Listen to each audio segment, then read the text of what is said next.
Nous sommes ici à la SPA de Charleroi avec les titis derrière. On aime bien entendre les petits chiens. Je suis avec Nathalie qui est secrétaire à la SPA. Alors Nathalie, c'est une journée importante, une journée mondiale des animaux. Qu'est-ce qui va se passer ce samedi ?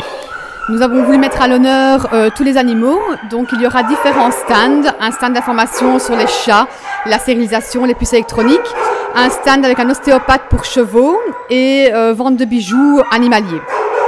Alors, c'est une journée importante quand même. Et c'est la première fois que vous la faites peut-être cette journée mondiale des animaux ? Non, c'est chaque année depuis donc, plusieurs années. Mais ici, on a décidé de refaire une grande journée mondiale. Ce 3 octobre, c'est la journée mondiale des animaux. Nous sommes avec Franck Gauffaut à l'SPA de Charleroi à l'occasion de parler de cette journée mondiale. Une journée mondiale, Franck Gauffaut, c'est quoi exactement ? C'est une question pertinente, mon cher Edine. La journée mondiale, effectivement, c'est une date qui a été créée, à mon sens, il y a quelques années maintenant déjà. Et donc, elle se situe dans le calendrier toujours le 4 octobre. Et la SPA de Charleroi a pris l'habitude de faire une journée porte ouverte. Une journée pour eux, le samedi le plus proche de ce fameux 4 octobre. Et donc, on est là aujourd'hui le samedi 3. Nous sommes avec Nathalie, secrétaire à la SPA de Charleroi. Son charmant sourire, vous pouvez le voir tout au long de cette journée à l'occasion de la journée mondiale des animaux. C'est ici à la SPA de Charleroi. Vous entendez les braves chiens, les chats, ils sont moins bruyants les chats. Hein. Oui, toujours plus câlins mais moins brillants. Et beaucoup de chiens pour le moment ? On a plus ou moins 80 chiens et une quarantaine de chats. Oui. Alors cela dit, il fait très propre. Hein. Vous nettoyez tous les jours, c'est extra. Tous les jours, matin, midi et soir. Et vous serez de service aussi, on nettoiera aussi ce samedi à l'occasion de la journée mondiale des animaux. Les ouvriers sont de service toute la journée. Alors comment il faut faire pour adopter un animal ainsi ? Donc venez faire un tour, c'est journée porte ouverte, il y a en même temps un concours qui sera proposé, il y aura différentes questions sur les cages et donc tous les renseignements se donnent à l'accueil. Merci, venez nous rejoindre ici à la SPA de Charleroi. Nous sommes avec Franck Gauffaut, directeur de la SPA de Charleroi à l'occasion de la journée mondiale des animaux. C'est l'occasion de faire un peu le point sur la situation des animaux. À la SPA, ça va ? À la SPA, ça va. On ne peut pas se réjouir de toute façon, ça c'est quand même bien clair. Il y a toujours un animal qui rentre de trop, il y a toujours un animal qui ne sort pas assez. Mais dans la conjoncture actuelle, on ne peut pas se plaindre. On a eu des vacances relativement correct, vraiment, avec un taux de replacement qui a dépassé les 80%. Et donc ça, on ne peut en être que fier. Sortir autant d'animaux, 8 chiens qui sortent sur 10 qui peuvent rentrer, c'est jamais assez, je le répète, mais enfin, c'est un taux qui est quand même exceptionnel. On est sur une tendance en 2015 qui n'est pas mauvaise, mais qui n'est pas très mauvaise non plus. Donc il faut un peu s'en réjouir, on fera les comptes en fin d'année. Ce genre de journée, ça permet de recevoir de toute façon les habituels amis de la SPA qui viennent à toutes les journées portes ouvertes. Mais les démonstrations, les activités proposées aujourd'hui sur le site, on remarque de nouvelles têtes et ça on en est content. Il y a encore des gens aujourd'hui qui ont du mal d'oser passer les grilles du parking de la SPA de Charleroi. Je parle souvent de gens que je ne connais pas encore, tu travailles à SPA, moi mettre un pied là-bas je ne saurais pas. Et c'est aussi mon but, c'est aussi le but du personnel ici, d'essayer de convaincre les gens, de passer ces fameuses grilles rouges et de rentrer dans le refuge. Et je peux certifier pratiquement à chaque fois que les personnes qui en ressortent ont toujours une pensée qui est totalement différente de celle qu'ils auraient pu avoir en rentrant. Nous sommes avec Franck Gauffaut, directeur de la SPA à l'occasion de la journée mondiale des animaux, de nombreuses activités. Il y a même un ostéopathe pour chiens. C'est quoi ça ?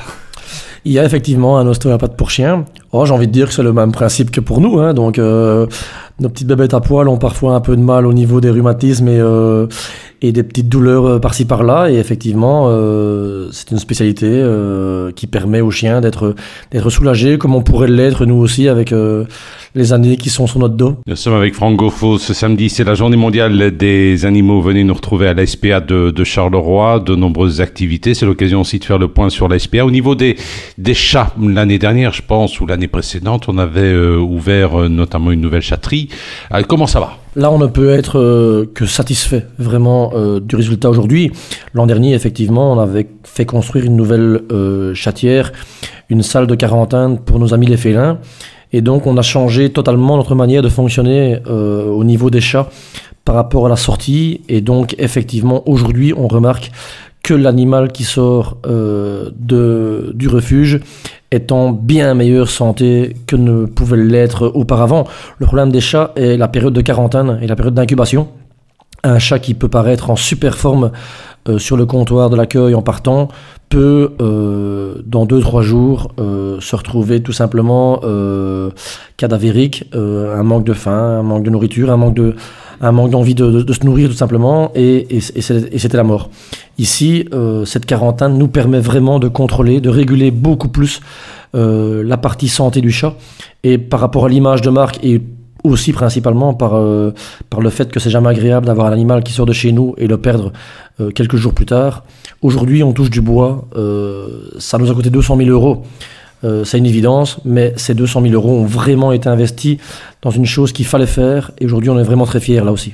Nous sommes avec Franck Goffo, directeur de la SPA, à l'occasion de la journée mondiale des animaux. Alors, dites-moi un peu, la législation, il paraît qu'on a un bon ministre. Oui, on a en tout cas un ministre qui aujourd'hui veut faire bouger pas mal de choses. Donc on verra ce que ça en sera demain. Aujourd'hui, oui, il y a différentes choses qui tombent sur la table. Il y a des volontés du ministre. Donc ça, à la limite, j'ai envie de dire, c'est déjà beaucoup mieux que ce qu'il y avait avant. Donc ça, on l'en félicite. Après, je pense qu'il y aura toujours des choses à améliorer. Et donc, c'est un département qui va lui demander beaucoup de travail. Ça, c'est une évidence. Ici, il y a déjà apparemment une petite marche arrière, mais enfin, on verra la suite par rapport aux opérations des chats, mais des jeunes chatons, où la SPA au départ était contre. On avait demandé d'ailleurs une dérogation parce que nos vétérinaires étaient contre également de devoir opérer des jeunes chatons qui n'avaient pas pour nous un poids minimum. On remarque qu'effectivement, malgré ça, beaucoup de décès lors des opérations, tout simplement parce que il est évident que c'est toujours plus facile, même pour un humain, d'opérer un adulte qu'un enfant. Et c'est pareil pour le chaton. Et donc, on serait peut-être déjà là en passe de faire un petit pas en arrière et tout simplement d'obliger une stérilisation vers les 5 ou 6 mois, âge où seulement on pense à la reproduction chez le félin. Nous sommes avec Franck Goffo, directeur de la SPA, à l'occasion de la journée mondiale des animaux. N'hésitez pas à venir nous rejoindre ici à la rue Van der Velde, dans le cadre de cette journée à pleine activité. Est-ce que la société, la SPA, a des projets pour les mois à venir ? Au niveau investissement, ce sera peut-être beaucoup moins visible pour le public, mais on a l'obligation cette année de refaire pratiquement l'entièreté des toits de la SPA. Ce bâtiment, il vit sur un terri. Ce bâtiment a maintenant plus de 25 ans. Et donc, on ne le voit peut-être pas, mais le toit est en très mauvaise posture. Et donc, on va faire un gros investissement par rapport à ça. Et le côté plus visible et plus sympa, c'est que je pense qu'elle a aussi les temps de remettre un petit coup de fraîcheur dans l'accueil. Et donc, l'objectif est pour la fin d'année, début d'année prochaine, de refaire un nouvel accueil. On va pas transformer grand-chose, mais enfin un petit coup de peinture par-ci, un comptoir par-là, pour dire de redonner l'endroit principal de la SPA, c'est quand même toujours l'accueil. C'est par là que tout le monde rentre, bien évidemment. Et donc, on va remettre un petit peu de gaieté là-bas.